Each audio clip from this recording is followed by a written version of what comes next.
We're discussing the 1963 Department of Defense contract for AR-15s, which was the first major U.S. Armed Forces contract for this rifle. And we're discussing why it was such a major milestone and how it impacted what we refer to as retro-style parts.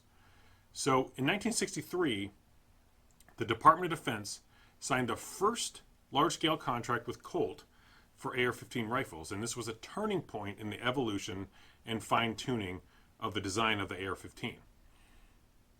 A lot of what we call retro parts are either from just after the 1958 field trials, which we talked about in part 2, or are part of this 1963 contract. So the 1963 contract was for a total of 85,000 rifles for the Army and Marines and 19,000 for the Air Force.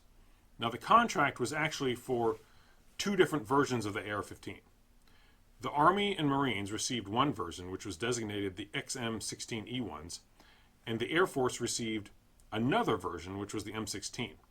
Now the only difference between these two types of rifles at this point in 1963, aside from the markings, is that the Air Force version did not have a forward assist. So as you can see here, this is the forward assist. This would be a reproduction of the rifles that the Army received. Whereas this upper receiver does not have a forward assist. It's entirely slick side and back here. So this would be a version that the Air Force received.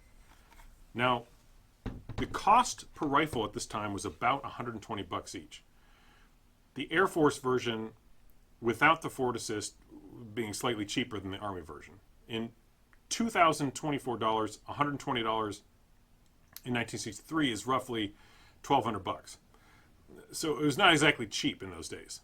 Now, for those of you who aren't familiar with the forward assist, what it does is, in the scenario when the bolt does not go completely forward, so meaning does not go all the way forward due to fouling or there wasn't enough momentum on the bolt carrier or some other reason, you have to have a way to manually force the bolt to go into battery so that you can fire the round.